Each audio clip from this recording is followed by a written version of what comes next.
And I'm like, yeah, because I don't think most people would do that because of they will be afraid of looking stupid. I don't have a fear of looking stupid. And it's been like 2 years of like tearing myself inside. I've called Matt up and it's like, what am I doing with my life, man? Like, fix this for me, you know? And it's like, you give me insight, but you also like, you just got to quit thinking about it, Morgan, and do stuff. When Morgan said that, that completely vibrated with me. Like the whole having your kids see it. This actually looms really large in how I think about my kids too, is that I care a lot about them seeing that I'm into something. I think I need so much time to reflect and like really perceive what I'm feeling at the moment that it's hard. Like the more stuff coming at me, it's like I need the space. I need to kind of step back 10 steps so that I can actually think. What is parenting? I always think it's like the tension between like preserving their innocence and preparing them for the future. Whether it's the dark side, the light side, whatever it is, like an aspect of yourself, you connect to that in a way that you can't in your day-to-day life. And I think the other one is, Kris is saying like I'm the same person in every context. It's like I'm highly compartmentalized, and that's like I've been talking to coaches about this. I've been talking to therapists about this. Like, fix this for me because it sucks.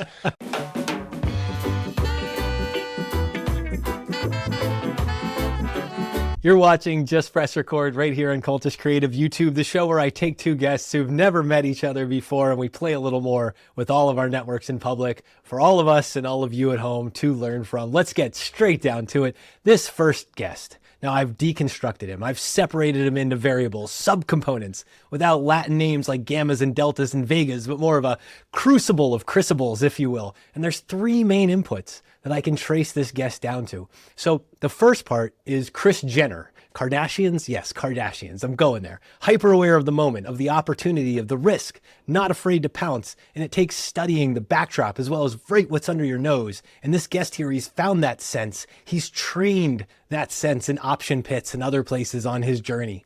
And he's another part, second ingredient, Kris Novoselic, the Nirvana bass player. The guy's just there. And after the big thing, he doesn't need to be Dave Grohl and Foo Fighters. You got to pronounce it right. He just needs to be the guy that holds it down on bass. Just like this guest here in the background where everybody seems to know him, even though he's not the focal point. He just shows up everywhere in my life right now. And lastly, he's part KRS-One, not only in the evolution of his styles or in his belief that love's going to get you and stopping the violence, presumably, but because of his commitment to knowledge reigning supreme over nearly everyone. So you throw this in a pot, the brilliance of Kris Jenner, the baseline thump without the star power of Kris Novoselic, and the knowledge humility of KRS-One, and you get this, Kris Abdelmessih. Welcome to the show. Jesus Christ. What do I even say to that? It's amazing. Thank you so much. It's a pleasure to be here, and that was ridiculous, and I was looking forward to see what you did there. This is why you have to show up, and you have to show up to meet this other person who I've also broken down into the subcomponent ingredients of what makes up this very curious man here. On the first part, I'm going with Lee Morgan, the jazz trumpeter chasing in Miles Davis's shadow, playing an Art Blakey's fan famously, but carving out his own voice. So much on purpose that he crossed over, and one of the few true jazz musicians to ever do it. So think of like the Sidewinder that everybody knows. This guest embodies that pop sensibility wrapped inside the smart bebop of Lee Morgan. Now the next ingredient, and this is a little bit of a reach, and it's not just a hairline comment, Morgan Freeman. And not in vocal intonations, but in the same way that JP Morgan and banking isn't on this list, that's not the right takeaway. This is Morgan Freeman specifically as narrator for the story of God. And that was this docuseries in the late 2010s. I don't know if you watched it, but this guest is known for exploring what does it all mean and why, not just because of his comparative religions major many, many moons ago, but because he actually cares about the message and the framing and how to make it normal for people to talk about. Now, the last ingredient, maybe the most powerful of them all, is Huey Morgan. And I'm sure you are all going, Huey Morgan? Who the hell is Huey Morgan? And perhaps I can remind you he was best known for his role as frontman in the classic mid-90s group The Fun-Lovin' Criminals. And this guest, not just as a musician, but as a man who knows the value of money, of tasty treats, of dog just being spelled God spelled backwards, to bring it all home like a sideways story from Wayside Sidewinder School, he's running around robbing banks, all whacked off of Scooby Snacks. Morgan Ranstrom, welcome to the show. Thank you, Matt. I don't even know what to say. Yeah, that's I do have to say this about Fun-Lovin' Criminals, which were you both Fun-Lovin' Criminals appreciators, if nothing else? I mean, you remember the song, right? I don't know them. I, it's the one hit wonder, right? Yeah, What do it's they a got? bunch of Pulp Fiction samples and that. So this is my favorite part of like trying to look up a piece when I figured out that that was the guy from the band. Come Find Yourself was the record with this on it, and there's really sorry, Fun-Lovin' Criminals. That was the only song on that album that's even modestly amusing, let alone good. So this sentence in the Wikipedia page just is beautiful. Come find yourself at a slow rise up the UK albums chart, finally peaking at number 7 and spending well over a year on the chart, but it failed to make any impact in the US despite the band's appearance as musical guests on MTV's The Jenny McCarthy Show. That I see. Who wouldn't aspire to that? That's Finally peaking at number 7. and despite Jenny McCarthy's That's right. Jenny McCarthy's support. they Yeah. tried. No, but we're gonna get into things, and this is a yes or no answer before we let you guys talk even more than this, which you're gonna do. Kris, is this true? Do you self-identify still as a traditional New Jersey extrovert? Oh yeah. Yeah, No doubt. no doubt. Okay, and Morgan, opposite but same question. Do you still identify as a North Dakota introvert? Oh yeah, yeah. There's nothing but like space in here. Yeah. Open sky. Kris, why? Like, how do you know either A, what does extrovert mean to you, and like, why do you think you're an extrovert? The reason, okay, so the reason I think I'm an extrovert is just that, well, there's that, I guess there's that definition of like where you get energy from, but Susan Kane, all that stuff. Yeah, yeah. yeah, so I just think I'm like a dog. I just can't, if I'm left alone too long, it's like I just get like kind of stir crazy, and I really like to talk to people and just kind of like I'm the person that can just sit on a stoop and just hang out with you all day. Like it's just the way I am. So I was always like into family gatherings and just being around people and and also the actually my wife sometimes joked is that line in Clerks where they're gonna go to the funeral and Dante's like, what do you mean you hate people? He's like, but I love gatherings. And I think there's like a thing there with me like that, where it's like like I'm always the one between my wife and I. I'm like, oh, there's gonna be we're gonna go out to dinner. Let's invite all the people and mix them all together. And she's like very strategic about like these people would not get along with those people, and I'm like, really? I have no awareness of this kind of stuff, so I'm just like throw everybody in the pot. So yeah, definitely more extroverted, and also the New Jersey thing there is. This matters. Yeah, the New Jersey thing does matter. The like my growing up, like family married like my like aunts and uncles. They all married Italian people. So I had all this. So I'm Egyptian, but like are married Italians. So that it's like all this like Mediterranean mixing, and it's just this just very outgoing, loud. I just grew up in a very like sort of rambunctious. I think they're all crazy, but I only discovered that after I was like out of the pool. But I love them, and it's just kind of grew up with like that, and it feels very New Jersey to me. There's like a warmth that I live in California now. It doesn't feel the same. I love California, but it doesn't feel the same from a people point of view. Like it felt really warm in New Jersey. Totally checks out. Morgan, introvert, how do you define it and why? Relationship to yourself. And then the North Dakota thing, because I kind of like the Jersey explanation we just heard. I feel like there's a tying together of those things geographically that's important. Probably is. I was kind of thinking when Kris was saying that, like, if you put me on the front porch, yes, I will hang out there with you. If someone else shows up, I will quickly get quiet and move to the background, maybe go grab a drink of water or something like that until I can like explore that new situation from the side. So yeah, and it's like the front porch better look out at a yard with not a lot of people or something like that. So yeah, very different dynamic. I think there's something to, I mean, North Dakota has giant state, less than, I don't know, 600,000 people, 700,000. I don't know the population anymore. I'm in Minneapolis at the moment. Um, my dad grew up on a farm that you could hit Canada before you hit anything else, way up in northern Minnesota.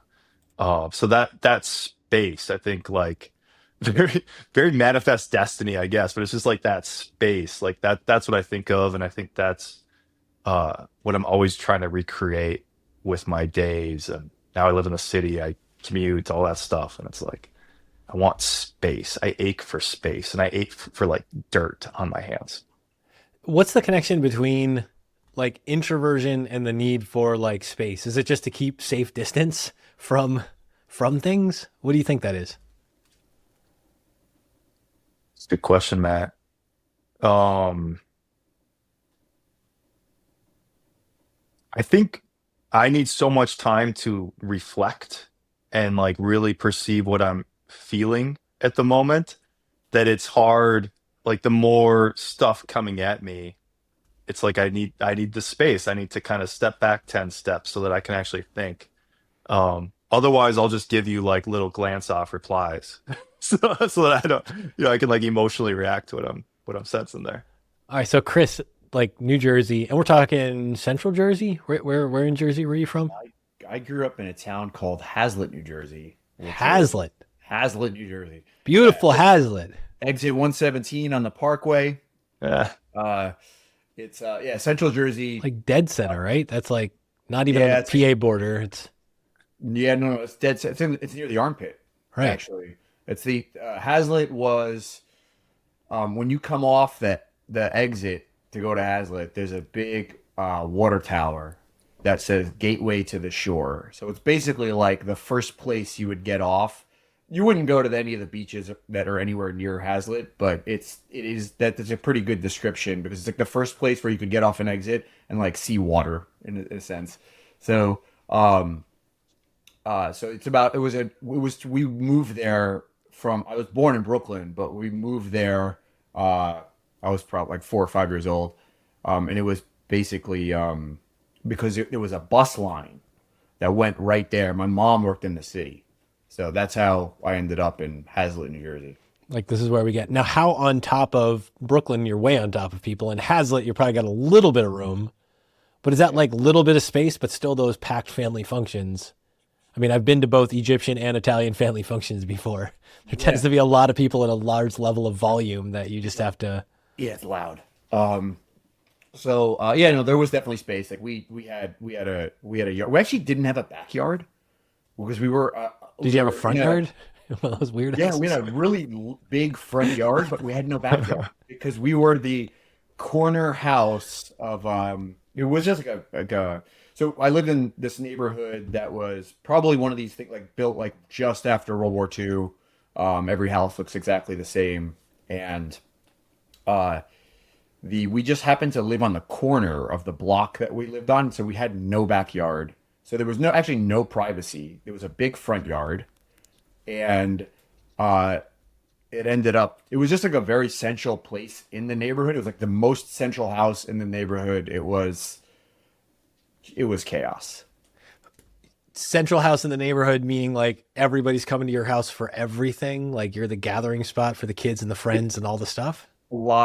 A lot of kids were always kind of like hanging out at our house. There was uh this is like I grew up in the 80s, so it's I was a classic sort of like latchkey situation. Like mom and dad were both working, so we had a babysitter. But the babysitter, she's like 20, and uh, it was she could not control, especially when by the time we were like in middle school, she could not control what was going on. So there were a lot of stories. I couldn't even like my mom doesn't even know like most of the stuff that was going on. Like it was just chaos. But it was like kids coming out of our house like ants. Like it was nuts.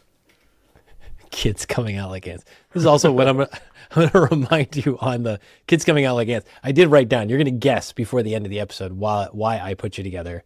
I've disastrously failed the YouTube algorithm probably by not prompting that dare sooner. But with the kids filing out like ants, and like, Morgan, is it the same for you? Are you the gathering house growing up? I know, granted, your closest neighbor is probably like 8 miles away or something, but I did grow up in a city or a town, I guess, Fargo.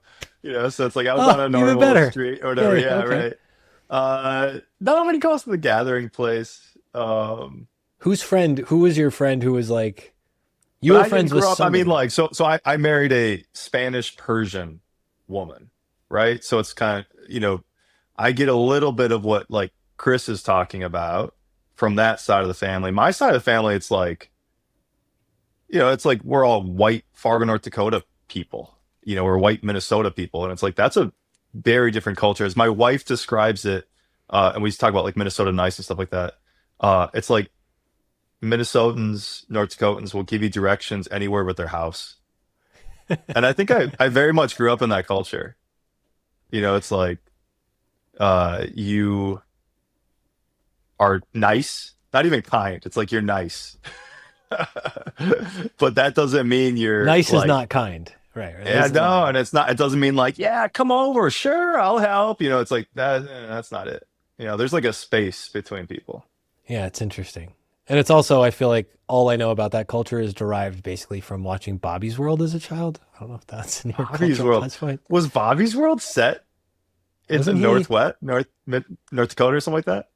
She had the accent, right? The mom? Wasn't it the whole Oh, I bit? The mom was suppose, always, yeah. don't you know? Don't you know, I thought you were Bobby? gonna say the movie, which I think is like a terrible representation of. That's a terrible representation. But the Howie cartoon, Mandel thing? yeah, Howie Mandel, but like post cocaine Howie Mandel. So like in that weird Even thing better. where it, like maybe sobered up and allowed to make children's programming. Wasn't Yeah. putting the medical glove on his head anymore and like freaking out. But, like, I never thought of that like that as a connection of Minnesota, North yeah, Dakota. there's something about the family stuff in that. Okay, so other real important question. So like in this phase of childhood and growing up, and I'm curious because I feel like it connects to like the introversion, extroversion. Like what do you like, young Kris? Are you blaring Queensryche in your backyardless property on the front yard in a boombox? Are we John Cusack say anything out there? Like what are you listening to as a young extrovert? Yeah, so I was I probably discovered music around fifth grade, and a lot of it was driven by, so I had an uncle I have an uncle who he married this woman from Staten Island, and her son, uh she already had a son. He's 4 years older than me, Critical, and they're critical super age gap. So important. huge. Yeah, very, very important. This was critical.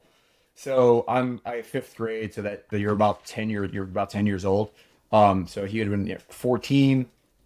So yeah, he was like, and those are like 4 critical years, right? The 10 to 14, like he's got pubes probably. So I never, but he was into music, girls. He's a really good athlete, and so it's like I've got this now like step cousin who is also from a very musical family. His side of the family is super musical. Like he had an uncle that like toured with like the Cult, and he had his mom and his sister. They're both fantastic singers, and he's a sick musician. He's got, he has like an album out and stuff. He's got albums, and he's everything. Super creative guy.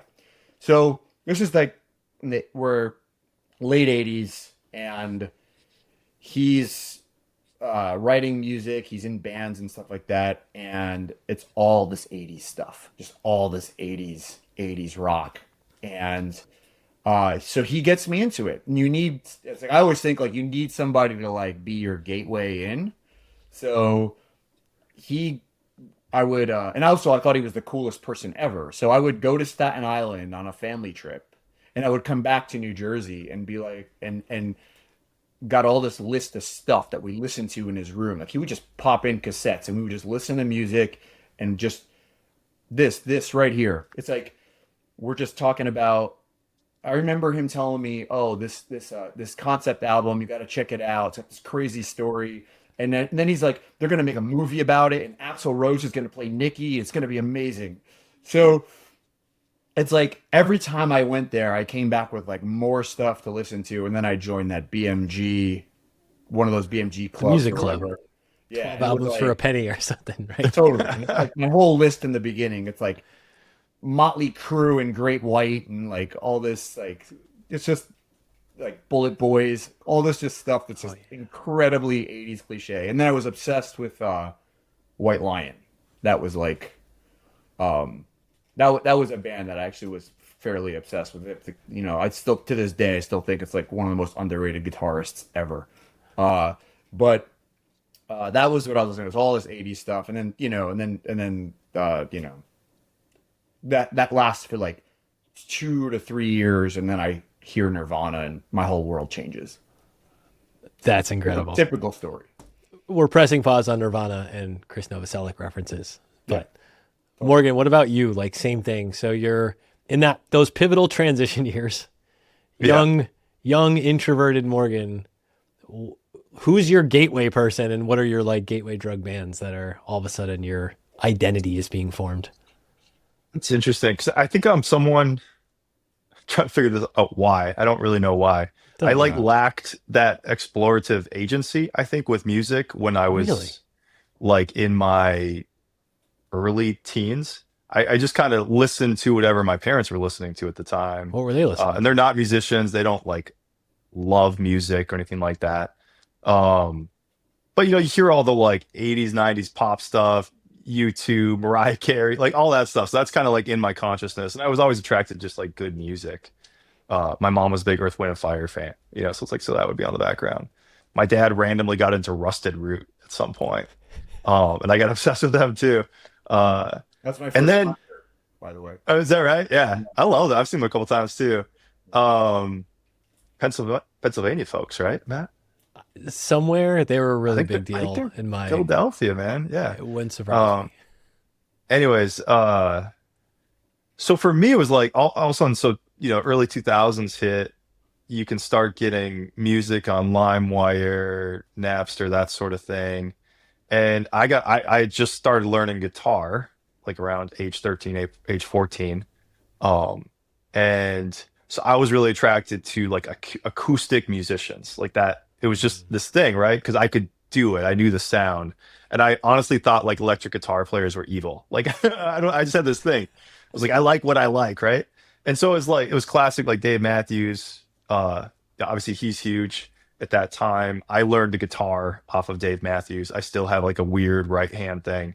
Um, and I play so flippin' hard because I'm trying to do Dave rhythms on guitar. Uh, you know, John Mayer's just getting big, so it's like I'm kind of learning off of his stuff. And it's like, well, that's a really flippin' complicated chord for like a random C, John. You know, like that's that's not. I didn't know that one. Um, so like that's happening. Let's see. I was obsessed with James Taylor, Cat Stevens. Kind of make my way through like all the '60s, '70s stuff. My dad went through like a classic rock revival. I think you hit like certain ages in life. I'm trying to think like how old my dad would have been, maybe early 50s at this point. And all of a sudden he's like listening to Boston nonstop. And I think it's like that classic, like I get to this age and I just remember who I was at this age and what did I like? And you start liking that stuff again. And you realize, oh, I repressed this inside myself. So then I start getting into all the classic rock stuff. But the big one for me, well, my uncle's a Deadhead. And I was never like into the Dead or anything like that, but I was around that music all the time. And so I did like I went to jam band festivals and stuff like that once college kicked around. But I remember the one that blew me away and still like I'm on this track was I was watching the DVD of Dave Matthews live at Central Park. He does this kind of like pop-up concert there, right? And all of a sudden this guy comes out and they bring out this little Gibson amp. It looks like a little 12 watt or something like that. And it's Warren Haynes, right? He's doing Cortez the Killer, Neil Young's Cortez the Killer. and he's got this beautiful Les Paul. It's the best guitar tone I've ever heard in my life. He's a better singer than Dave. And that, like, I've never left that moment in terms of, to me, that's like the peak. How many people are in that crowd? I mean, it's like 5,000, 10,000 people. And they're doing Neil Young. It's the best guitar solo I ever heard. It's just like his hair's blowing in the wind. Obviously, I have nothing to blow in the wind. Um, yeah, and then so that was the gateway. So it's like I'm getting into Government Mule, Black Crows. I liked She Talks to Angels. Went to a concert with my sister one time, and they just played, like, I remember Chris Robinson just like banging on the piano, probably high out his mind. It was just crap. It's a crap show. Post Mark Ford and all this stuff. But that somehow kicked off like a Black Crows obsession. So I'm like, Black Crows is my band. Um, so I don't know where that goes, but it's kind of like, I don't know. I started with like the acoustic stuff, and then like Warren Haynes transitioned me to like more electric guitar stuff, and then now I'm like all classic rock. I don't listen to much acoustic music anymore. Just what I am. You got to take it and you got to do it. And playing the guitar was part of the bridge for you? Like playing the instrument was part of the curiosity driver? I think so, yeah, because I was looking for stuff that I could do. So it's like one of the first songs I learned was like a Blues Traveler song. Probably Hook. It's like four chords. The Da, hook da, brings you da, da, back. da, da, da, da. Yeah, right. So like super easy. It's GCD thing probably. Uh, and so you just kind of like go down looking for songs like that. And then the way my brain works is like, you would think I'd have like an archive of like, I know all these songs. And I literally, I'm like the worst cover band guy in the world because I can't, you don't want me at a Falls out of party. your head. I will only play my own songs. Like, if you, I'll learn like one riff or something like that, and I'll play it a few times, and then I'll quickly like turn it into something that's mine only, and I'll do it my way, and like I'll never play it again because I'm just looking for the thing, and then all of a sudden my brain explodes, and I'm writing a song on it. Kris, you picked up a guitar too. And I mean, spoiler, can you shred some Great White? Or like where along the way do you start screwing around with a guitar and Yeah, listening to so music too? I'm like the worst guitar player that's been playing for 30 years. So Nice. that's That is how. a proud title. Yeah. That is a proud title there. When So do you I start got screwing around? so me and my best bud who lived three doors down from me, we Not got the band Three Doors Down, the actual not the Three band Doors. three doors down. Thank the We gods. were That would have been cool though. it would have been Christmas, 16-year-old. The Christmas we turned 16, we both get acoustic guitars. So that was the start. I wanted one. I wanted one. I wanted to. This was I was really into all the early 90s sort of rock music and stuff like that, like Nirvana. Alice in Chains was like my favorite band And growing you're up. in peak unplugged era, Yeah. like glorious. Yeah. I actually, speaking of unplugged, I think it was like around Easter before Alice in Chains did their unplugged show. And I remember just being on the phone trying to call the radio station for an entire weekend trying to get tickets to that show. Like I remember like I had to go outside and like fix my car had like a broken headlight, and I remember like I was out in the driveway with the cordless phone with like no battery trying to fix the headlight, but like didn't want to miss an opportunity to call. I was trying to every single time, and then finally a Sunday night I called and I finally got through. Didn't win the tickets. I got to request a song. I requested "Don't Follow," and but they never got the tickets. But I was like, I missed the Alice in Chains Unplugged show, even though I tried so hard. But the That unplugged series, like all the 80s, 90s unplugged stuff, was like one of the best things that ever happened to music. And I didn't interrupt, but like there's this I think it was the Martin Guitar CEO, and he's like, look, man, we weren't selling any guitars. And then MTV starts doing MTV Unplugged, and all of a sudden we're like doubling, tripling sales. Uh I thought that was the most interesting, like, the acoustic guitar is dying. You got all this like punk, metal, hair band stuff that's coming out, and then like, Saving it. you know, they do Nirvana Unplugged, and boom. That's it. And their Nirvana Unplugged album was the albums. Like I remember, like I think the first two songs I learned on the guitar was, well, I think the first one was "Come as You Are," and the second one was "About a Girl," which is just the E minor to the G switch or whatever. And you just that was it. And it was like those are the first two songs I remember learning on a guitar. And then I did I took some lessons and I tried to it's like I always would go in and want to play some song that like made no sense for an acoustic guitar. Um, with Alice, a lot of that Alice in Chains stuff was just makes no sense on an acoustic guitar. But like that I was trying to I didn't even get an electric until so I played the guitar in high school, like never in a band or anything, just like bedroom guitar player. And then when I went to college, I pretty much dropped. I actually only listened to hip hop in college. And then basically guitar driven music and rock music left my life from age 18 to about 30. And basically when I discovered the white stripe, I discovered the white stripes at around 30. And that was it. I like, went back, started taking guitar lessons, and I was like, why did I ever leave this music? It's like, so that was kind of my. I had like 10 dead years in there where I didn't play. I don't even know if I had a guitar around like in the house with me. And then it all kind of revived in my 30s. Do you think playing the guitar helps with your music exploration, or maybe even like part of like not playing guitar, Kris, like through that period of where you're listening to hip hop stuff? Do you think? Do you think like knowing the instrument is it kind of like playing little league is a great way to also become a baseball fan? Like listening to music is a great way to just like practicing guitar somehow it helps in loving music. I absolutely do think so. It's a big part of it of like I'm always trying to push my kids to like get into music. My 8-year-old I just got him like a little Fender Squire for Christmas, and he's pretty diligent. He practices every day, and he's going to start taking lessons in a week and all that. And my and I'm keep pushing my kids towards music mostly because I would like them to come out of it with an appreciation. I love music. My wife and I have like going to concerts has been a big part of the things that we've done. Like we just go to concerts less so now, more well, we live in New York, but like, it's like Nine Inch Nails is coming to Oakland in August, and I'm like, I'm there trying to get the tickets, whatever. And then, by the way, the Ticketmaster prices it's just the whole thing's just so depressing. But uh it's music has just been a massive part of my life, even though I play like in this band that's part of the music school now. I get to perform like every month, but like it's not. I suck. It's just I'm good. Like I play, I'm good enough to like go along with what needs to be done. I have no talent, so because I can't even remember songs. I mean, my ear works okay, but like I can't.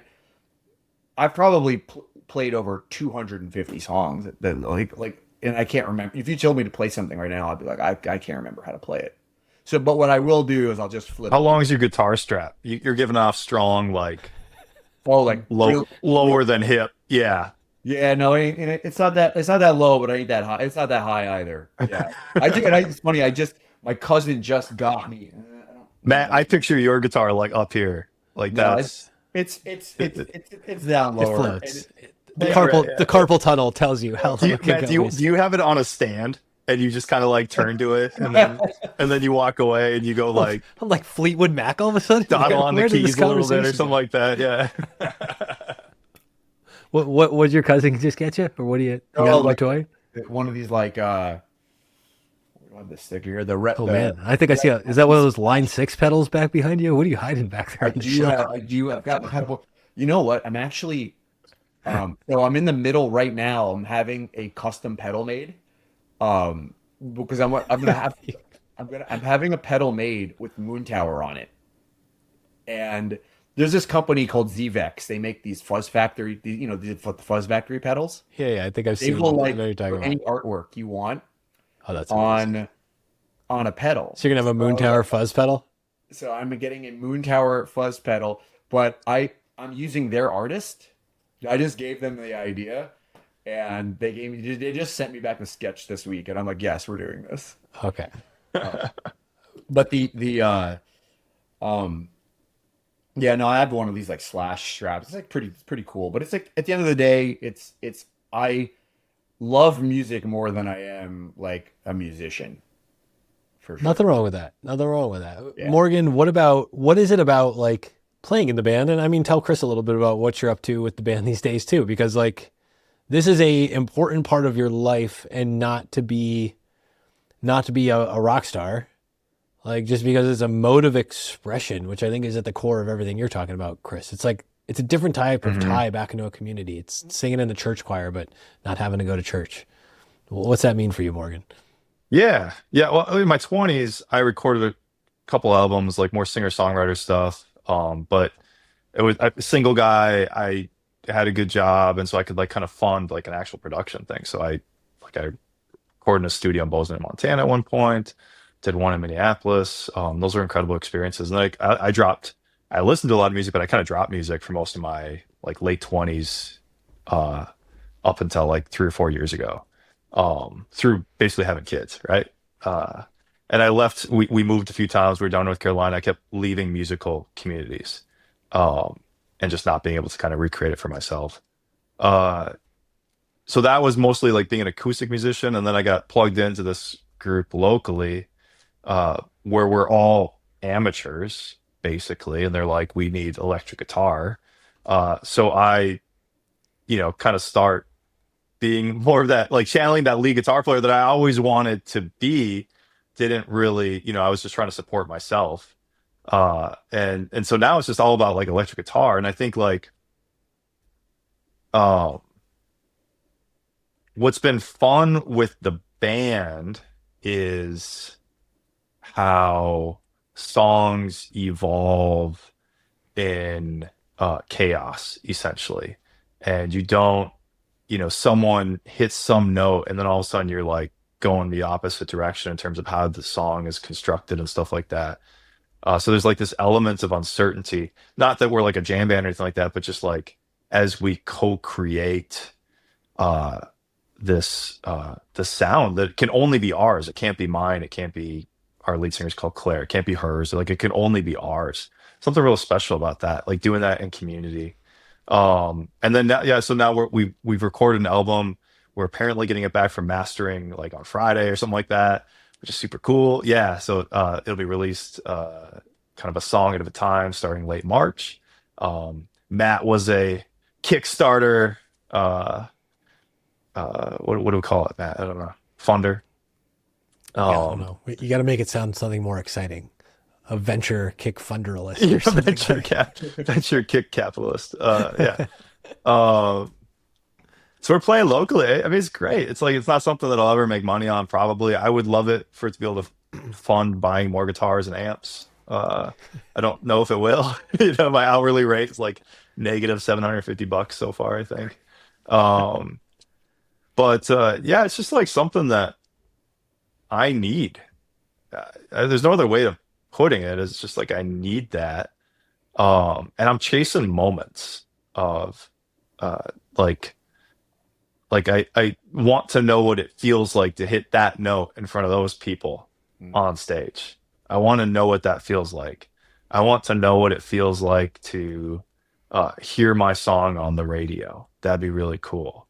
I want to know what it feels like to play at, this local festival that great new bands play at. Like, I just want to know it, or like open for a national act. That'd be really cool. Uh, and so it's like if those opportunities come my way, and I think there's a chance they might, like, those are dreams, man. That's good stuff. And also, Kris. so I work in finance, obviously. I think that's probably I don't know what you do, Kris, but I think it sounds like that's kind of our connecting thing, or one of them. My kids I have 3 and 7 year old. They'll never understand what I do until they're like 30 or 25. Like I sit at a computer, I consult with people, right? People come to my office and I talk to them, and like that. They can't understand that. But when my kids see me on stage and like practice to be on stage, it is a tangible, like I'm a farmer and I'm teaching them to farm. Honestly, like they just understand work ethic because they see me noodle and practice all the time, and I go to practice once a week, and then they come to a show. I like have made sure that we do early enough shows where my kids can come that, you know, isn't just like a 21 plus crowd or something like that. And that's like I'm very focused on that my kids see that, like it's a tangible representation of work and creative output. And they probably won't know until they're like 18 that it's like, yeah, dad didn't make any money off that. You know, dad blew your college fund on that, kid. But like, But look at those guitars. you know, Check out this axe. yeah, right. Yeah. I thought that Les Paul was going to fund it, but nah, I had to fund it or, you know, sell it for this reason. So that Strat was calling my name. I got a 335 instead of a 529. You're welcome. Yeah, Tell him, yeah, right. That's good. say that Morgan, just say like, tell Kris, because he has no idea. Tell him what the day job is, just so he has an idea. And we're gonna stick on. Yeah. This So kids I'm a moment wealth 'cause I love advisor. this. I own an RIA. So it's working with individuals, families, business owners, both on, yeah, strategic wealth planning, whether it's business advisory or personal wealth advisory. Kris, tell Morgan what you do and how you're retired. And I know you hate that word. What do you actually do? Hate that Tell him word. what you do. I know. I Yeah, had to show you. I write on the internet, and I have a little software company that does option analytics software.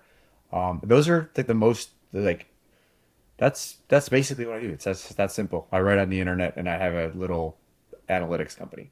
So Do you write on the internet about analytics or options, or is it other stuff? a lot. It's both. I write. This is my a reader put it this way. I came for the finance. I stayed for the life. Say the So name. Say the name of the website, and you'll plug it again before the end. But just say the name. oh, it's the best place is to Moontower.substack. So Okay. yeah, so it's I try to uh yeah, it tends to I just kind of write about whatever I feel like in part of it, and then I'll usually have some trading or investing kind of idea that I'll write about also. And it's also and then I write about my personal life a lot. I think that's like and it's just somehow turned into something that people are voyeuristic, I think. So and I'm totally fine with like just I don't I find that everybody is a lot more similar than we think. So it's like I will talk about my problems or I'll talk about something going on, and then I'll get all the personal stuff. It's all this email that comes back to me. People are like, I'm going through the same thing and blah blah blah. So yeah, I think that it's just a good way to connect with people. And for context for Morgan, just tell him where were you before this phase of life of being able to explore in the internet? Where'd you used to work? Because it's not like you're just the guy talking about trading options because you picked it up as a hobby on the side. Yeah, I started at SIG. So Gotcha. I spent 8 years at SIG. I was a floor trader. I was a floor trader in every exchange in New York except the New York Futures Exchange. Um, and the focus was on options. And then I went over to the energy markets. I was on the NYMEX doing oil options and all that stuff. Ran my own little market making firm for like 4 years, and then I Hmm. went to a company called Parallax, which does relative value volatility trading, basically. And I was a Hmm. PM there, and also in Hmm. commodity options. So I spent well, just about a decade there. So Cool. Yeah. basically left having a day job in 21, went on this like exploration, and then kind of like landed in this whatever it is I'm doing now. Whatever this is. Love it. All right. Stay on this thread, and I want to go back to this idea of what Morgan was just talking about, like the importance of showing your kids what you do, even if it's the loss leader, even if it's not the thing, sharing stuff like music with them. And I think I'm specifically interested in this context, and I'm sorry if I'm taking you back like 5 years to an old Mood Tower post on this. You really don't like the word deserve, or at least you used to not like the word deserve. Word. And there's something about showing stuff like music or sharing the effort you're putting into something like music or like sports or pick any of these categories that I feel like helps explain what the word deserve means and why it needs to kind of like not be in your vocabulary. Well, so first of all, let me back up a second. When Morgan said that hit that completely vibrated with me. Like the whole having your kids see it. This actually looms really large in how I think about my kids too. Is that I care a lot about them seeing that I'm into something. That's, I, it's like, which is this total overreaction to like growing up in a household where, you know, your parents kind of like, they grind for money and survival, and it was just trying to make ends meet. It, you know, and it led to, in that focus, the need to survive created a lot of strife growing up.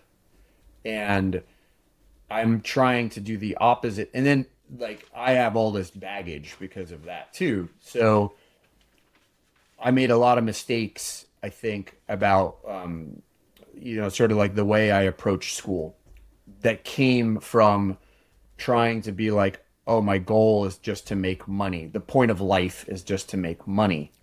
And um and I wanted to like, when I look at my kids, I'm like, well, you'd like to, the goal should be to like be really engaged in something. And yes, you cannot just be follow your passion and all that stuff. I'm gonna have a whole like way of thinking about this, but like for the most part, I'm like, you need to start with something. You need to figure out like what you're good at and what you're engaged in.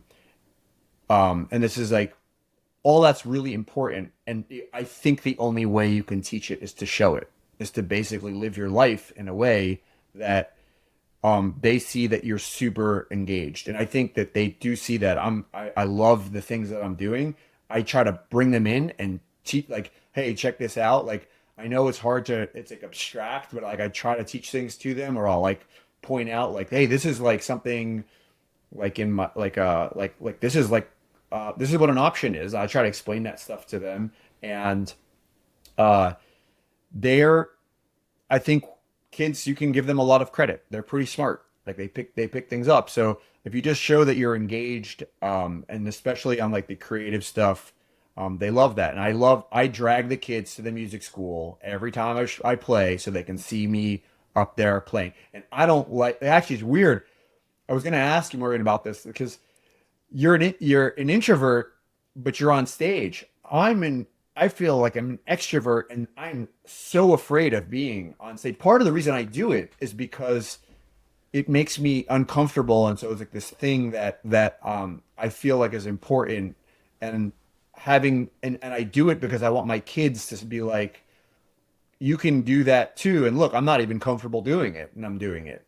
You know, uh, but I'm kind of curious about like being an introvert and being on stage and being okay with it. Yeah, I've never thought of it that way. Uh, like from the flip side of like an extrovert that maybe isn't always comfortable on stage. But there must be something to that. I don't know. But like for me, it was like I played basketball and I always thought of myself as more of like a game time performer. You know, it's like this practice. We work hard in practice, but it's like I loved being on like the crowds there. And I think like the same with I taught English in Peru for a little while. You kind of learn to be on stage as a teacher. I think that's good practice for that.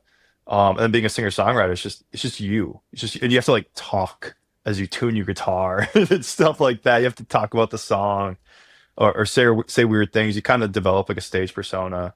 But I love that. I just love it, and I think it is because it feels so intimate, but there's also like a healthy separation between uh like stage Morgan and who I am when I walk down. You kind of get to live out this alter ego Mhm. in a little bit, or in a way. And my I'm still trying to get there as like a guitar player. I almost think I'm like more emotive I'm not a great singer, but it's like more emotive as a singer. Mhm. Um, but as a guitar player, I'm still trying to get to that. Like I saw this guy, there was this locally they do there's a group that puts together a the Last Waltz, the whole Last Waltz, Martin Scorsese's the band's Last Waltz. So they do it every year, start to finish. They've got like all the Claptons out there and Joni Staple Mitchell, singers, yeah, Joni Mitchell, staple all singers, yeah. So they just get people from the so community. So cool. it's all like Twin Cities musicians. It's flipping phenomenal. Like they just nail it. And this guitar player who's the band's lead guitar player, Robbie Roberts, Robbie right? Robertson. Yeah. Yeah. Um, like he's sitting in a note and he's bouncing around. He's, his head's up in the air and stuff like that. I haven't gotten to that yet, and I'm really working on it. I'm really working on it. But yeah, it's crafted. It's crafted, and I get to explore. I'm always thinking of like Mick Jagger, something like that. You're strutting around. It's like I'm not a strutter. Yeah. But I would like to strut on stage. That'd be fun. You know, That's look at me. I'm wearing like a zip up, right. a quarter zip, whatever, whatever. And glasses and a button up. It's like, I want to strut wearing something flamboyant. It's That almost sounds like fun. you're like you get to explore like a different personality. Absolutely. Yeah. Yeah. Do you feel that way too? Like, Kris, do you look at this? Is it all an extension of yourself, either in music, as a dad, as the options guy, or is it? I don't want to call it different masks. It's not that type of thing, but it's. Do you feel different personalities in the different stuff you do? No. That's That's a weird abstract concept for you because you're. well, yeah, I almost actually listening to Morgan say it makes me feel like I'm missing out on something because yeah, I'm like the same person in every context in a way. It's like I'm as exhausting to my kids as I am to the people on the internet as to it's like and it's like everywhere. Like I'm in a like we started like I'm like the same person everywhere. Like I go to like we started a social club in town. I was one of the people that like helped start this social club in town. It's kind of like a people joke it's like a fraternity like an adult frat, but it's like much more family oriented and all that. And it's like I'm the same personality there. I'm like the same nerd I am on the internet as I am with like my family, like an exhausting nerd with my family. Like it's just I don't. I feel like I'm even probably the same way I'm at the music school all the time. I drag my kids there because I want them to like. I do think. Um, I think about this idea of like community is like, and Morgan uses this word a lot too. Like, I think is really important as well. Like, it's kind of why the social club exists. It's kind of why, I want my kids to be at the music school, even if they're not interested in music, because there's a bunch of people there who are switched on to something. To me, Yeah. it's like, am I around people that are like switched on, that are into something, that are engaged? They're all trying to explore their own thing. This is the only thing. It's like my North Star. It's like where just can we be around people that are like into whatever, and not just like sort of like passive about stuff. That's pretty much it for me. I just think about everything. I was like, are you is this is a person switched on? That's kind of like the thing that I like, and so and Which that's I think like the switched off is becoming more and more common. It feels like, right? As we're all just kind of like in our phones, or apathetic or whatever it is. Like And it's AI is harder begging to us to find. switch off. They're like, don't even be creative anymore. Don't It's even just be like, creative. Just allow it. Yeah. Yeah. yeah. It's so I don't Now know. you're gonna That's trigger me, kind Matt. of like, but I'm the same person. I'm the same. I coach basketball. I'm the same person. I'm like the same personality everywhere. I don't have like a different sort of mode. And now I'm like thinking maybe I should. well, in the basketball court, you're coach exhaustive nerd. Let's be clear. Yeah, yeah, totally, totally. I feel Well, I like I kind of need think of it like all. you was talking about masks, and I was kind of thinking like masks can be bad, right? So it's like I've got some songs about like masks or Parker Palmer, who wrote "Let Your Life Speak." Like he'll talk about like the Yeah, masks that we wear, right? And that you want to shed yourself of those masks, right? But there's also like if you go like from an anthropological perspective, there'd be like a ritualistic mask, right? That you'd put the mask on, you'd literally put the horse's head on or whatever like the cultural mask is, and you become something else, right? And that there's something beautiful and deeply human about that too. And it's hard to know like what is what, but I think also it's like, yeah, so the mask can be bad, right? And then also the mask can show you the way to something that is deeply you and deeply human, and a aspect of yourself, whether it's the dark side, the light side, whatever it is, like an aspect of yourself, you connect to that in a way that you can't in your day-to-day life. And I think the other one is, Kris is saying like I'm the same person in every context. It's like I'm highly compartmentalized. And that's like I've been talking to coaches about this. I've been talking to therapists about this. Like, fix this for me because it sucks. Because I show up differently in different spaces, probably because I'm such a empath that I'm like reading situations and people, and then I kind of try to please that situation. So I will kind of change myself for that. And now that I'm entering my 40s, it's like I don't want to dump that. It's fucking exhausting. Like I don't want to do this anymore.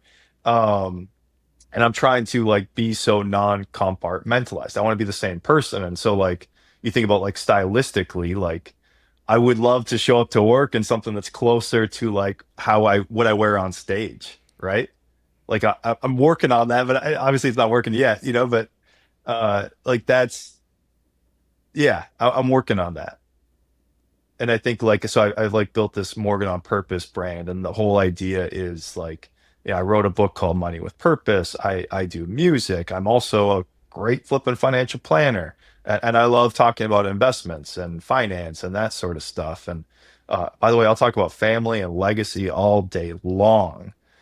And I want to bring that all together because like it's exhausting only being able to talk about this in this context and this in this context and this with this group of people and all that stuff. It's like you want to show up just as you. So I admire that about you, Kris.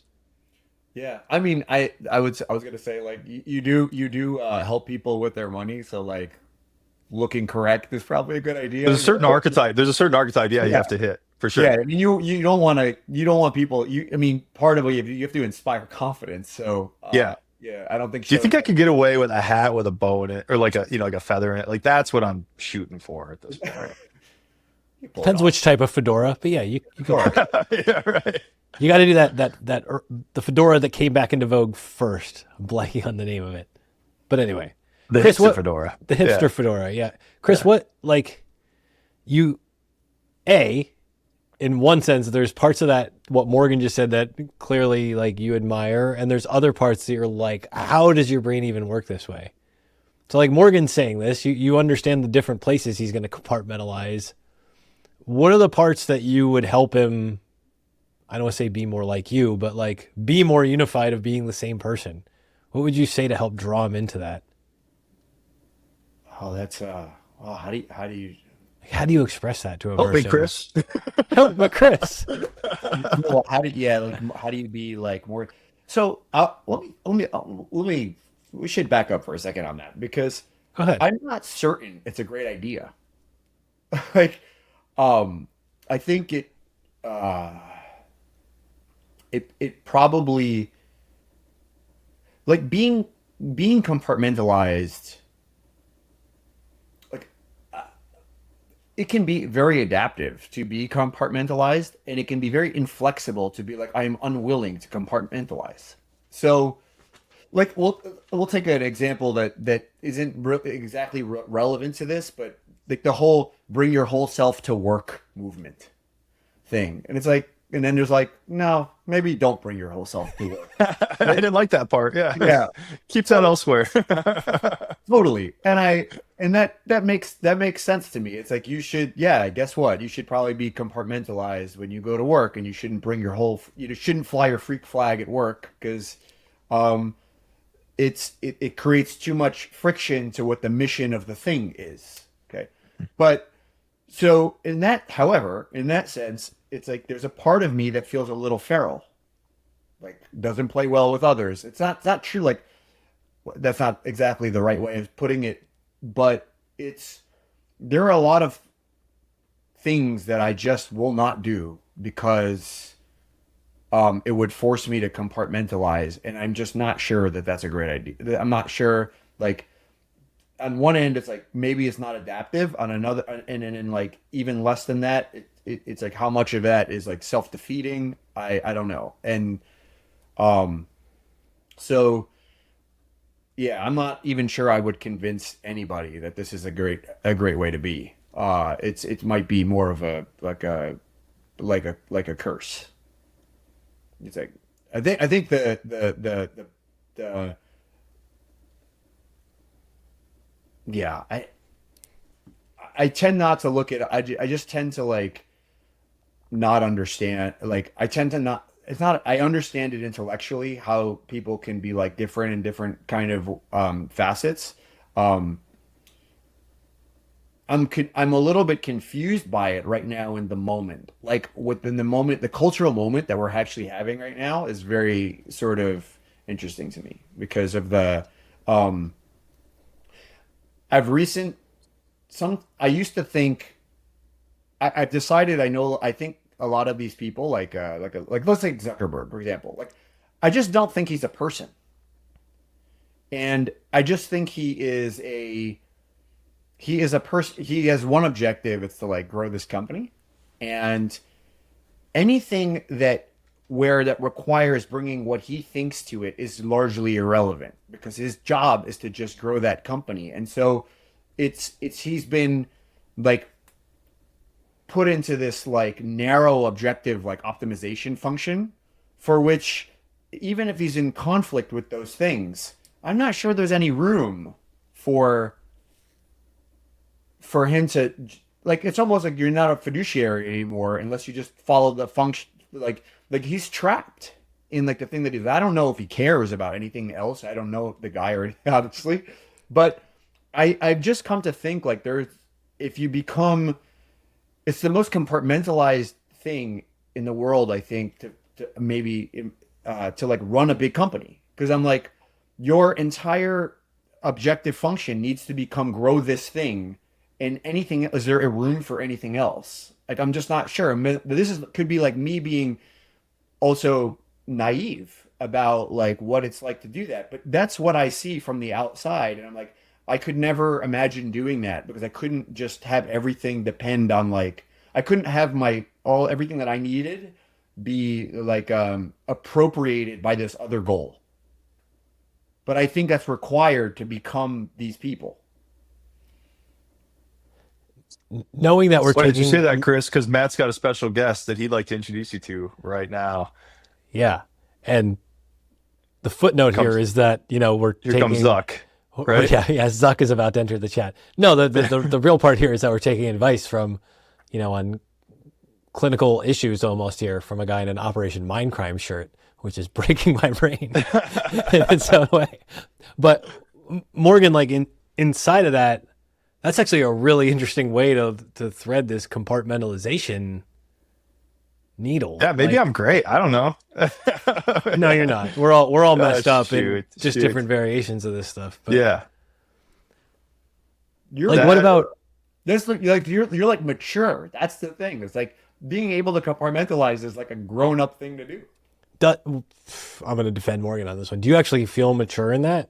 I feel like I'm somewhere in the middle of both of you and like hate both of these sides. So, do you feel like it's mature, Morgan? And Well, do I you? think it's natural to admire, like the things you kind of ache for. Like you admire in other people, like things that you could never be. And so, like, brazenness is something I ache for. I wish I could just enter a room and push people around. I will.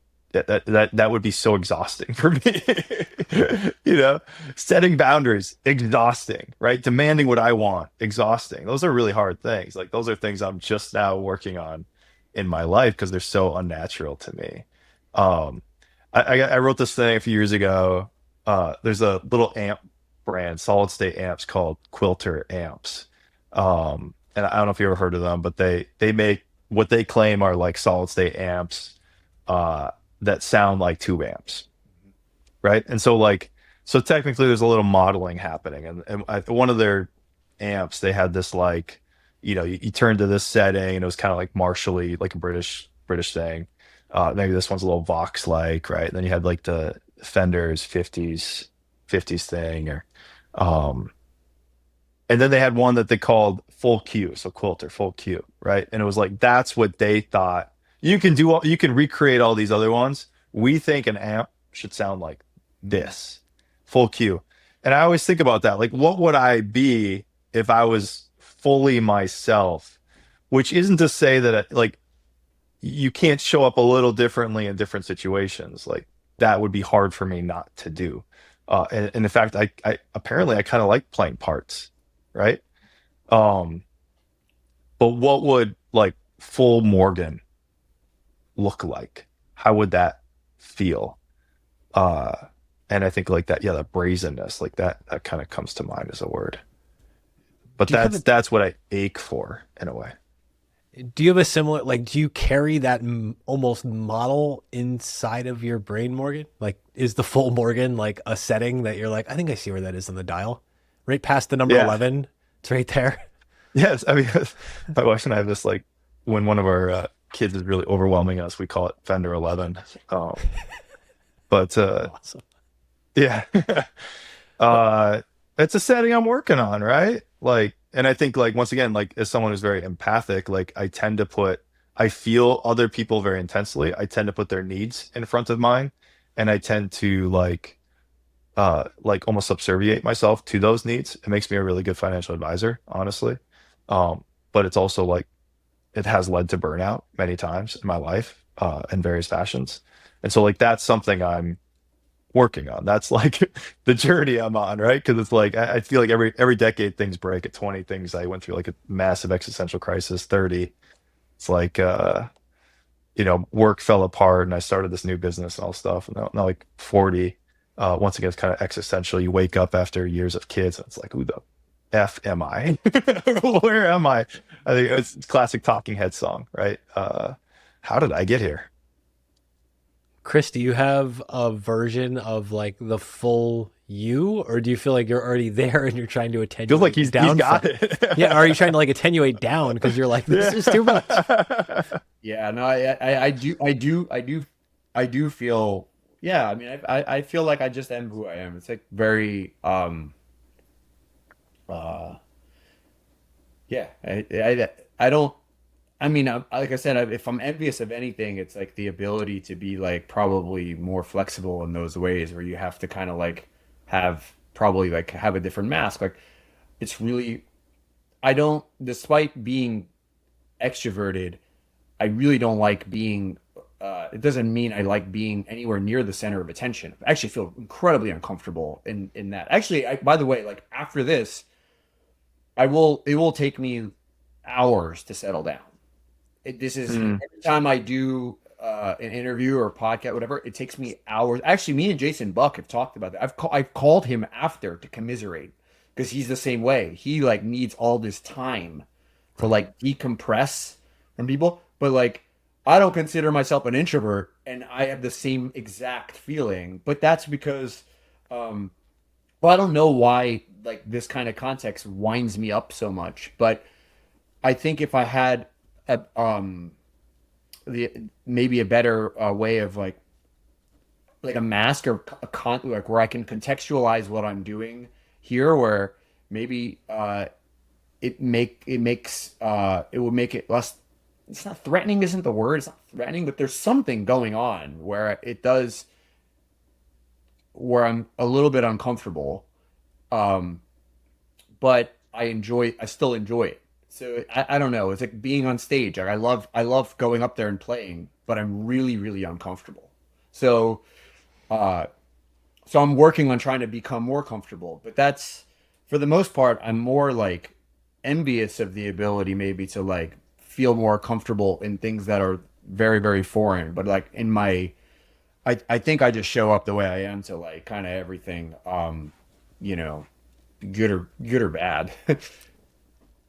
What, and I'm going to ask you to put, I'm not asking you to put the finance hat, mask, whatever on for this, Kris, but why do you have to test the unknown? Why do you have to test for like the price of the thing in space or measure these things to actually understand what it's worth? Why is it so important to figure out how to get more comfortable with the discomfort for you? Why is that so important to find where that space is and keep putting yourself there? Oh, because you might. Well, because you might learn something that ends up being like, well, I should probably like double down on that. Like, how else would you? How else would you When's the know? last time that happened to you where you were like, I have to double down on this? It happens. It happens. Actually, it happens to me all the time with like the stuff that I'm doing with like for example, I did this live stream recently. It's like again, I feel really uncomfortable doing that. Like I feel like I so I had this like working hypothesis that um, I sometimes would go online and you would watch Twitch or I'd watch YouTube videos of people playing video games. And there's something weird, like weirdly alluring to it for me, where I'm like watching and I'm like, oh, that's how they do that, or that's how, or watching somebody how they play. It's like, oh, that's kind of cool.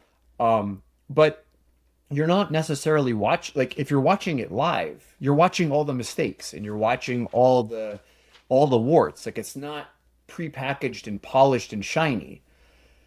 So I had this idea that there is, you'll watch a tutorial on YouTube, but I'm like, I want to see, give me a person that like knows what they're doing, that like opens up something for the very first time and just like their eyes don't even know where to go yet. And they're just trying to feel their way through something. Like, how do you, like, if I was like, here, Morgan, figure out this song by ear and just watched your process as you did it. Like you've never heard the song before. And now you're like, okay, I'm gonna try the okay, it's probably major pentatonic. Okay, it's gonna be over here. And like watching you go through that process, I think is really cool. And I had this idea that people just think that other people that know stuff came fully formed. Like that's the impression that you have. It's like, oh, this person's just fully formed. No, they weren't fully. They didn't know how to do anything at one point. So why don't I try to show something where I'm just trying to figure something out from scratch right in front of your face and making mistakes and so I did a video like that where I like showed people how it like work through like I'm looking at this option chain and like here's some like random things to look at that like lessons. But I didn't practice and I didn't do anything before. I just let me just throw myself in here. Well, I was really uncomfortable doing it and did like, made like an arithmetic mistake out loud and that kind of thing. But the feedback off that was, that was really, really cool. And I'm like, yeah, because I don't think most people would do that because of they will be afraid of looking stupid. I don't have a fear of looking stupid, so it's um at least not when it comes to this stuff because it's like I feel comfortable in my own skin when it comes to these things. Like there are other contexts I'd certainly be afraid of feeling stupid, but like in this context, I'm okay with it. So if I make a mistake, I can just kind of laugh it off because this is my home. Um, so, but if more people did that, I think it humanizes stuff in a way, and it resonated with people. I'm like, you know what? I should just do more of that. And the great thing is, so I learned something really good. I'm onto something that people like. B, it's really nice because I don't have to do any prep. So there's like a very tactical reason to do it. Like I don't have to, it just takes no time of mine other than actually turning on the camera and doing it. Um, and I think it will lead to more people reading and learning and following along. And the whole way what I'm doing works is the more I can help people learn stuff, the more good things will just happen to me at the end. Like I don't know how those things happen; they just do. Like I don't have a. It's just like not. I don't have a plan. It's just like I have a loose plan, but like I pretty much live my life 6 inches in front of my face, and I'm like, I'm gonna try this. If it feels good and it seems to it seems to resonate, I'll just do more of that. Morgan, my variation on the same question for you, and respond to any of that in your answer you want to, is like you're wired to think like a planner. You're trained to think like a planner. You're not going to run the Monte Carlo analysis necessarily on a Twitch stream.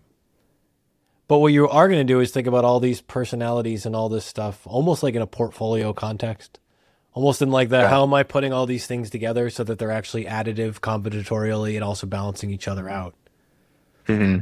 How do you think about that with all the things you're working on? I mean, Morgan on Purpose, the band, the business. How do you reconcile all that stuff in your head? What I'm trying to lean into is what my friend Carl Richards calls playing in traffic.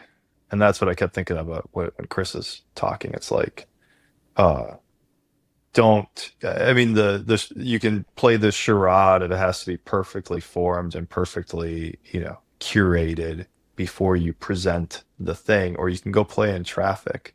And I think like in particular, today's society values playing in traffic. Um, so then the contrarian to me is kind of like, well, where do we actually want, people to be behind the curtain? Uh, and I don't have an answer. It was just something I was kind of thinking about when he was talking. Um, what was the question, Matt? Just the portfolio of your life. Like, how do you apply what you know to exploring how you want it to grow? Because you're clearly experimenting with this.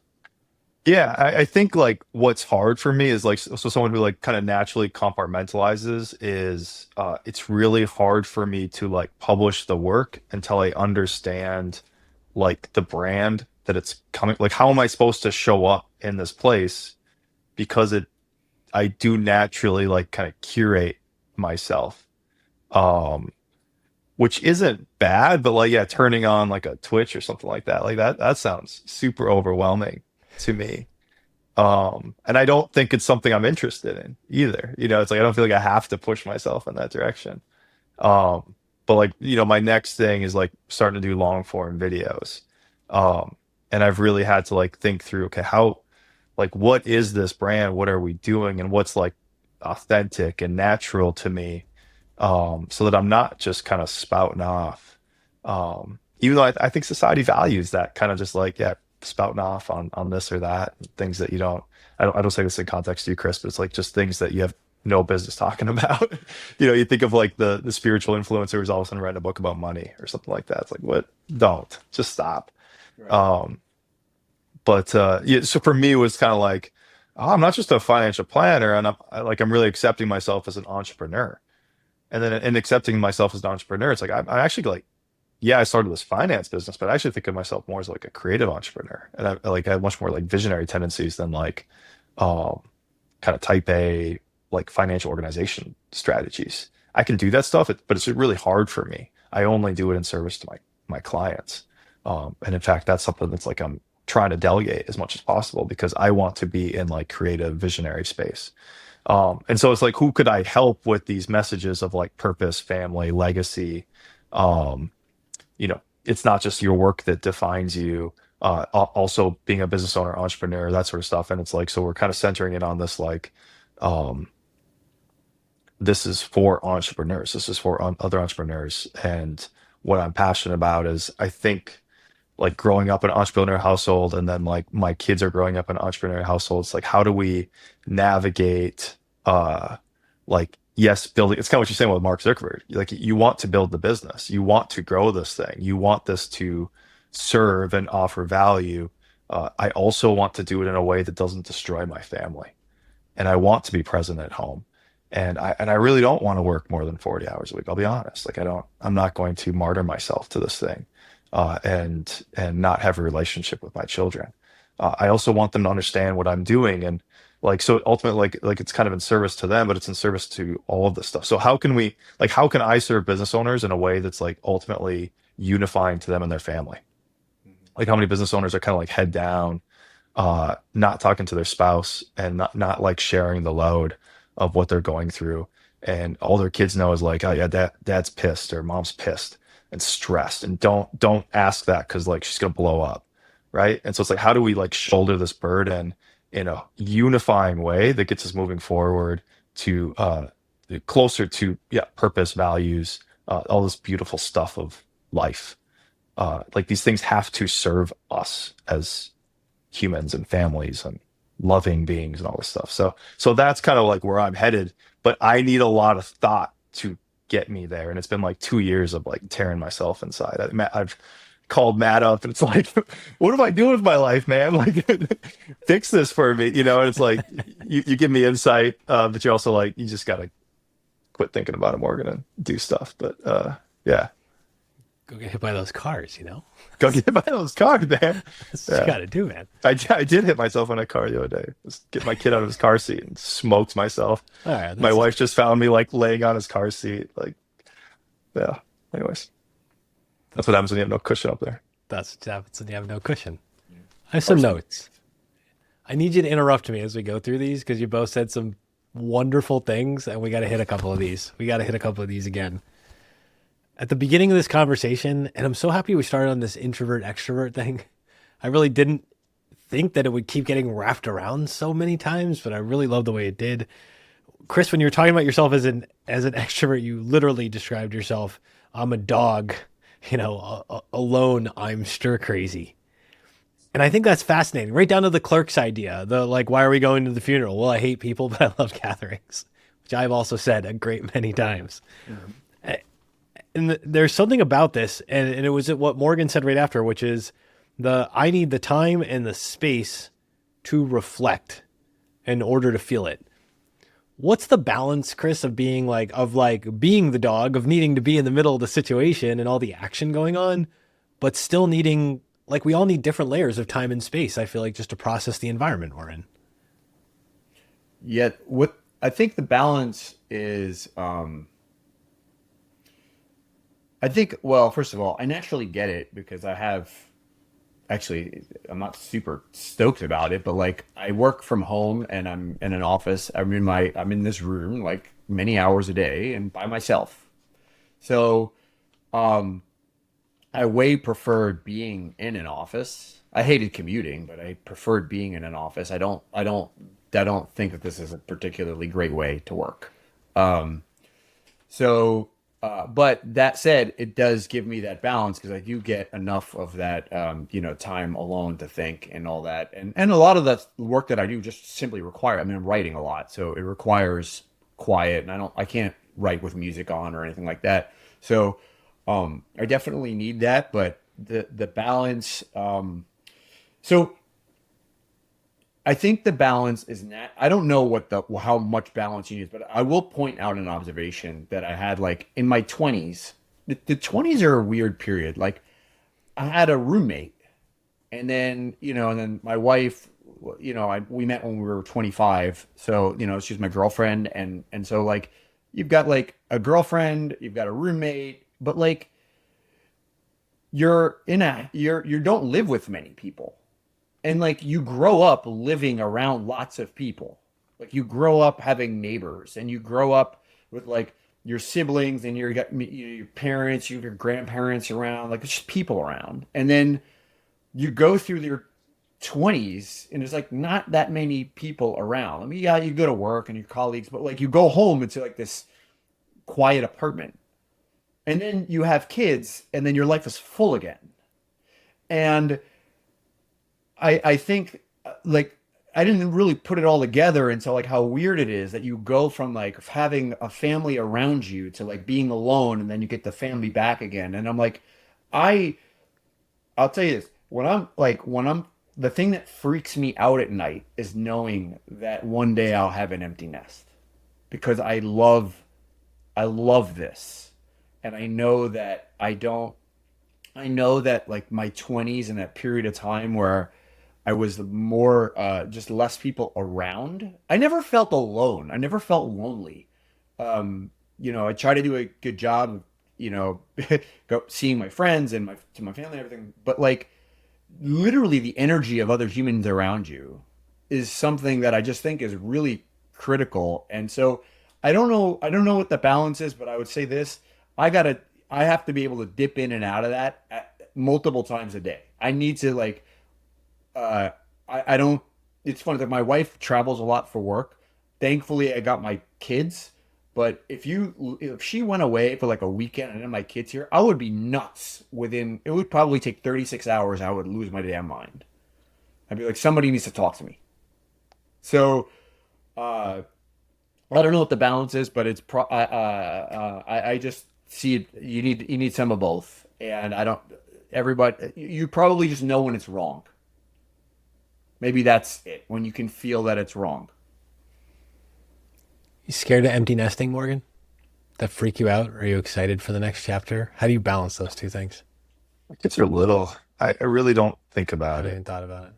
too much, mainly so that I stay very present to what I am right now. Mm, But I always think of have either of you ever read the book Siddhartha by Herman Hesse? definitely. Um, You, Kris, Herman Hesse. So it's kind of No. like Herman Hesse is like a German writer, very poetic, and I don't speak or write German, but apparently German is like an extremely poetic language, and so there's some like translations in English that are beautifully written. But he learns about the Buddha, Hermann Hesse does, and he writes this book called Siddhartha that is loosely based on like how he might perceive like how Siddhartha Gautama lived his life. And so it starts out and he's like a princeling or whatever, and he's like, this ain't it. And so he goes off and he follows this Siddhartha, this kind of Buddha-like character. And then he's like, oh, this isn't it either. I'm just like worshiping this person, right? So I haven't like reached the Dharma or whatever it is. I haven't like this isn't what I thought it was going to be. I'm just kind of following this dude. So he goes off on his own and he keeps on repeating. And he goes through all these different stages. Like, and the thing he repeats all the time is like, but I knew I could fast and I knew I could wait. And he just kind of like sits down and meditates, right? Like that's how he gets through all these transitions.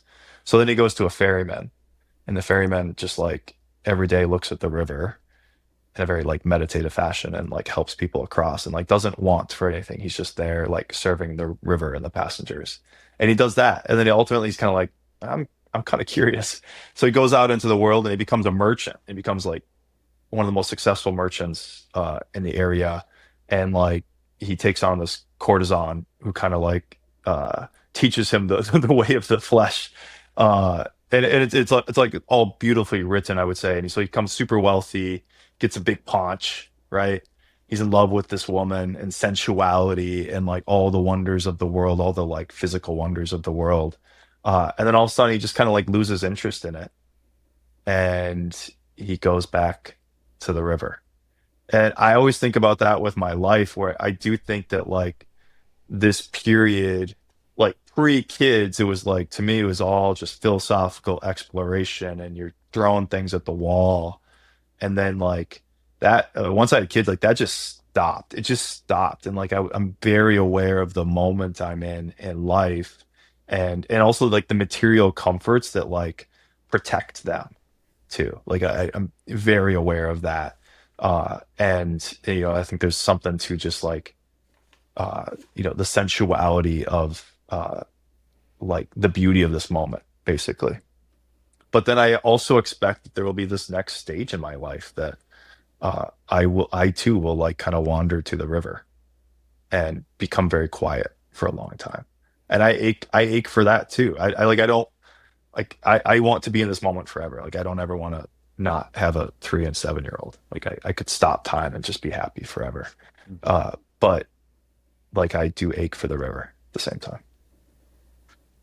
And I expect I'll be there someday. You're sending me right back to therapy because so the two books that like I feel like I've reread, maybe not the most, but damn close, are Siddhartha because of Really? the river relationship. I've got a weird thing with Yeah. rivers in my life, and Old Yeah. Man in the Sea. Like those are my two books with bodies of water that I'm like Water. Yeah. Yeah. struggling with Yeah. the unknowable abyss and the fish and the ferryman. Uh, but not my therapy session today. The idea in both of those though is like your kids play a very important role in each of your identities in those stories. So, Kris, like resisting the empty nest reality of what that means for you, but also doubling, if not quintupling down on making those kids come to see you play. And that leading by example of just like all these examples that we showed in the middle of this conversation about showing your kids what it means to be around people who are switched on, that aren't just like, here's a goal I'm trying to hit. Here's the fancy house with the pool. That was another great post of yours that I loved. Like the neighbors' kids asking about why they don't have a pool and having to explain it. Like these kids are going to grow up just like you grew up. You also are hardwired with this awareness of the knowledge you have to get into their heads in a limited amount of time. Yeah. Well, yeah, I mean, what is parenting? I always think it's like the tension between like preserving their innocence and preparing them for the future. I mean, it's like every single moment of every interaction you have with them has that tension in the background of it. I think, when it comes to my kids and and like the way I think about what I need to give them before they go is there's certain values, like it's almost like a coat of arms. Like we're we repeat things a lot here in this house. Like we're very repetitive, and and we try to repeat them in words and actions. So it's you know, like it's things like it's like basic stuff like being honest. Like that's like the biggest value in the house is like be honest. But being honest is like honesty to me is like means honesty in all ways. Like being honest is like also to be charitable in the way that you interact with another person. Like, hey, this person wronged you.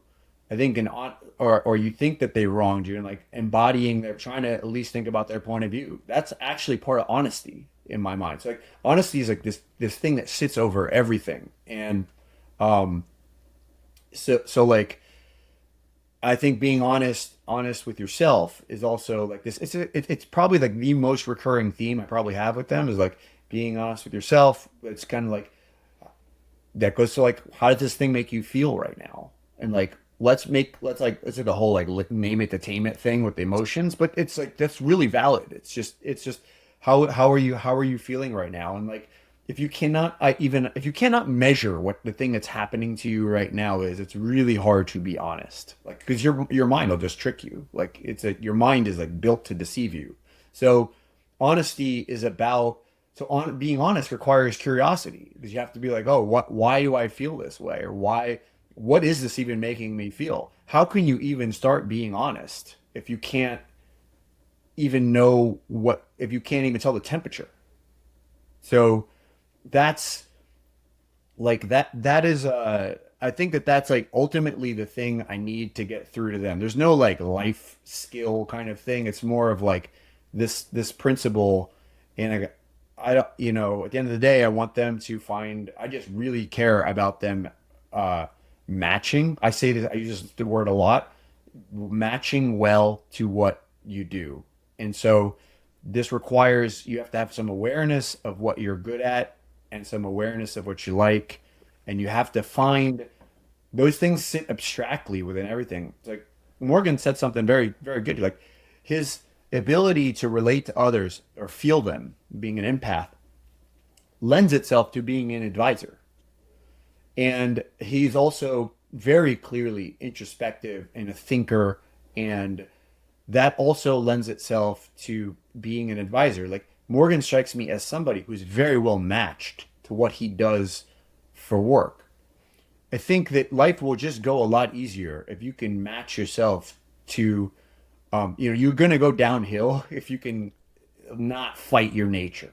And so it takes, but the problem is that like we over optimize kind of like everyone's like whenever I see somebody they're 17, they're going to be pre-med. And look, no shade on being pre-med or whatever, but I'm like, Bern Hobart used this expression. I use it all the time. It's like, are you sure you want to like you're on a one track and like you're going to end up in a life that a 17-year-old picked for you? Are you sure you want that? Yeah. And like the thing is, you can't be sure. And you can only know that when you're older to be like, there's no chance that 17-year-old is sure.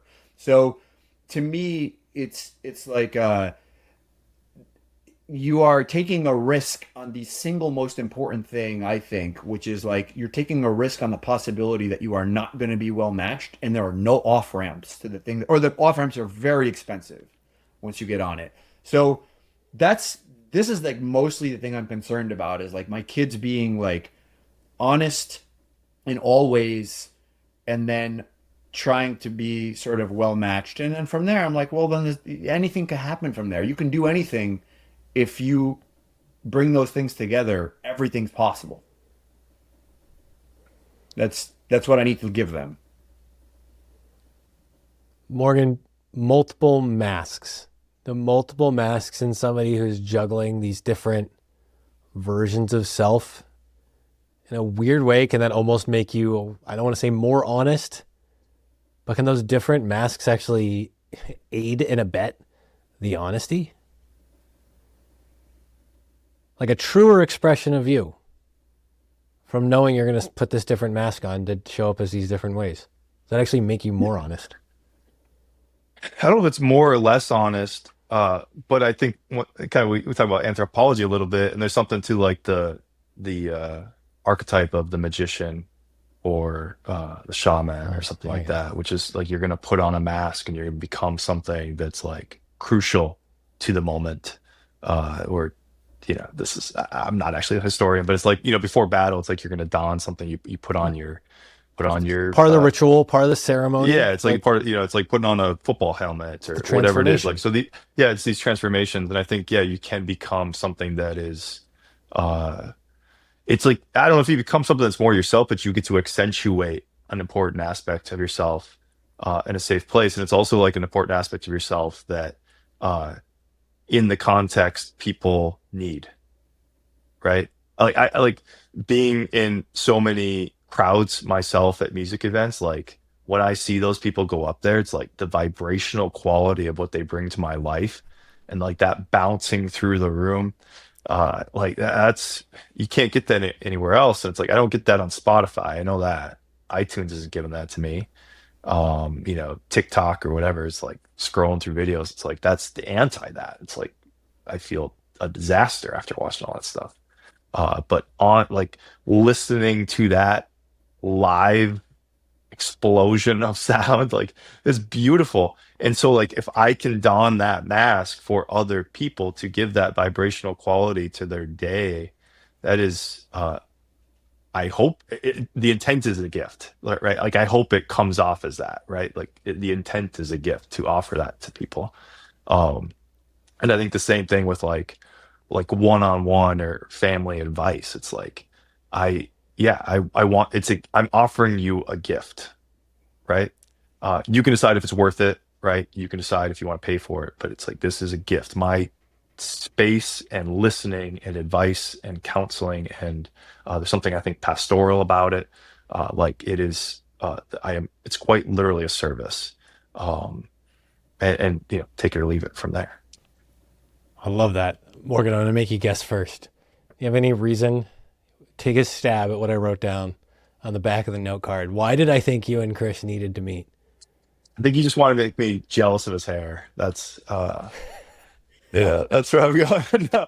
I mean, it's got to be the musical connection, right? Oh, That's all I can think of. I mean, like the contrast, right? It's we got metal, rock into Americana, whatever the heck I am.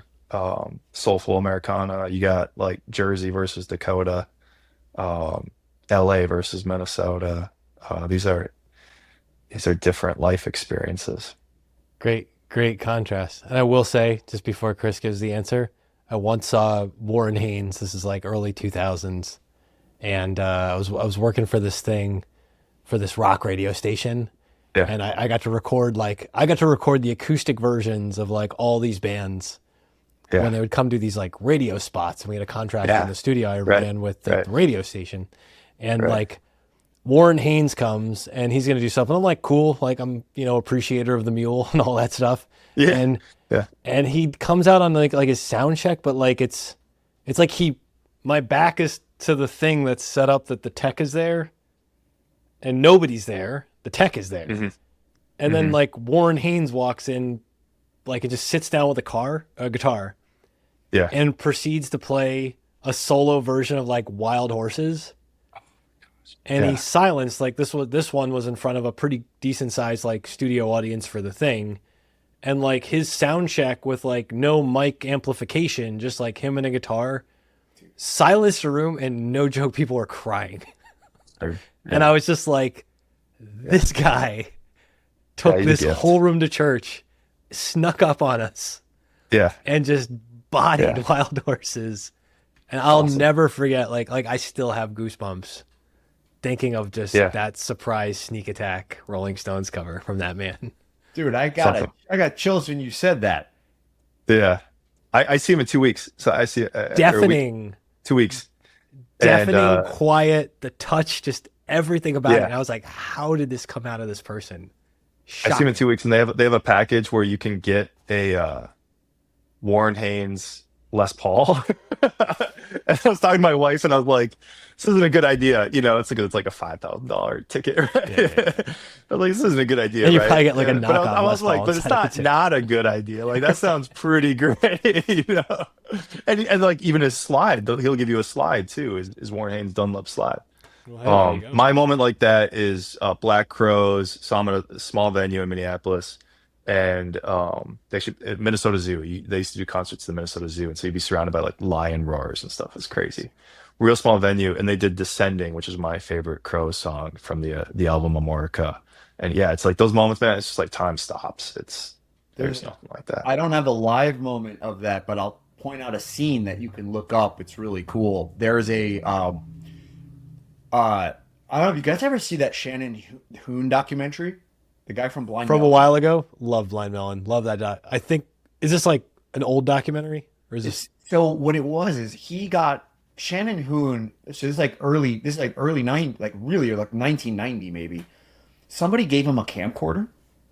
Yeah, the He went self-shot about his footage. life, just shot everything, and then a couple years ago, somebody like stitched it together and turned it into a movie. It's absolutely amazing.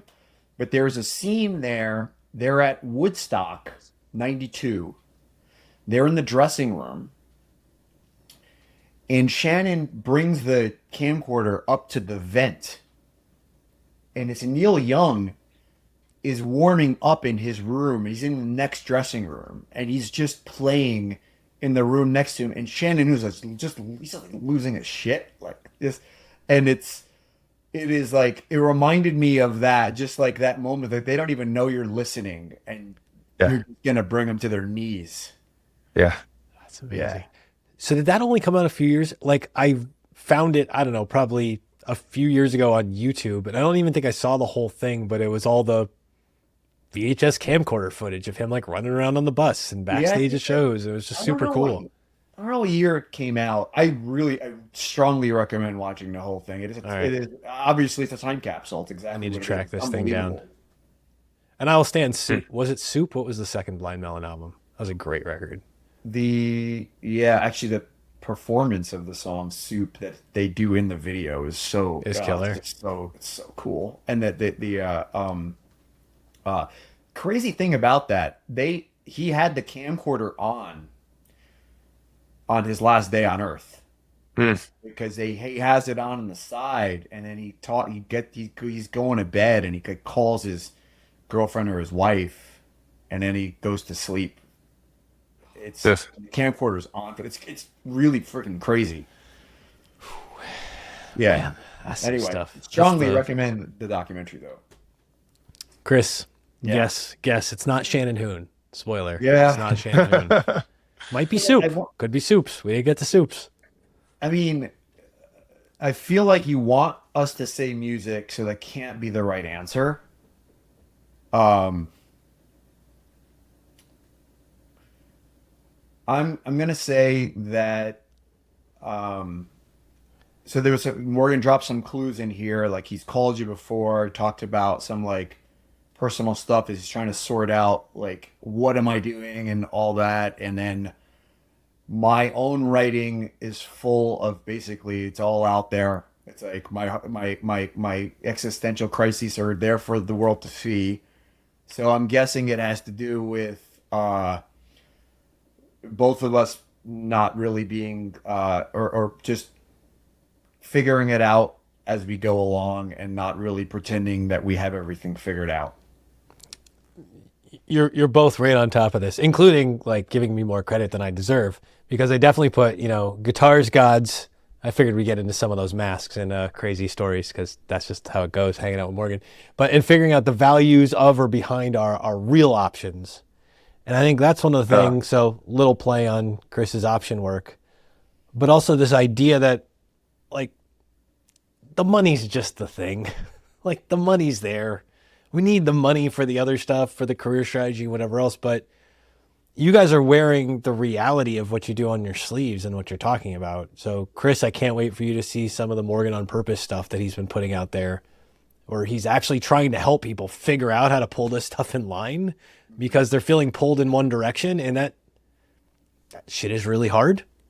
when that is pulling you and you're like, how do I make this work and not screw up my family and screw up all this other stuff? And Morgan's living that. And Morgan, I can't wait for you now to go read some Moontower stuff and see with Kris, because Kris will have the most beautiful, poetic, like, holy crap, where were you 15 years ago? And I was trying to figure out this options math stuff that I still can't do. But now he's explained, like, you know, put call parity for the Tesla employee and like why this isn't what he thinks it is when he looks at the option chain. But then at the bottom, he's going to give you a lecture about, you know, how do you talk to your kids about having or not having a pool in your neighborhood and like what you're actually pursuing in life. Those real options, the things we're really looking at in life, there's not a lot of people I know who will put all this side by side. And I respect the hell out of both of you for how you admire, just put it together. I admire that. And you're providing a great service. So that being said, Morgan, at least tell Kris, like, where is he going to find you? I'm going to send an email and connect you to it right after this conversation. But where should Kris and all the other people follow you if they want to learn more? Morganranstrom.com is the hub. My last name's Ranstrom, as in Mary. Morganranstrom.com. So that's the hub. Also on YouTube, Morgan on Purpose. Instagram, Morgan on Purpose. Probably drop an X here pretty soon. So I'll stick to those two. Yeah. The band name and when's the album come out? Band is Stone Arch Rivals. We are already on Spotify. We put a cover up as a sacrificial song for the algorithm. And then the singles from the new album will start being released in March. So that can be a follow too. Yes, Stone Arch Rivals. Beautiful. Kris, what about you? Where can Morgan and everybody else find you? Yeah, if you're, I'd say the best spot that triages from everywhere else is the Moontower.substack. That's the gateway. And then if anybody listening is actually interested in option analytics, and then you can go to Moontower.ai. Yeah, that's it. All fantastic. Follow these guys. They're putting out brilliant stuff on the regular. I am an active consumer, Kickstarter supporter. You know, Kris, I think all of us are now going to be looking into getting our custom pedals made after this conversation. Yeah, that's our number one priority when this call ends. Thank you so much for joining me. Cultish Creative on YouTube. You're watching Just Press Record. Like, subscribe, comment below, and we are out. Thanks for joining us. Like, comment, and hey, subscribe below to Cultish Creative on YouTube if you haven't already. As the good compliance people want me to remind you, Matt Zeigler, that's me, is a managing director at Sunpoint Investments. The opinions expressed in this podcast do not necessarily reflect the opinions of Sunpoint Investments. No information on this podcast should be construed as investment advice. Securities discussed in the podcast may be holdings of clients of Sunpoint Investments. I hope you've been entertained. I hope you found this useful. I hope you talk to a professional before you try any of this stuff at home. And most of all, I hope you've subscribed. Be nice to each other out there. And don't forget, head over to cultishcreative.com and let's make curiosity a habit together. And I'm out.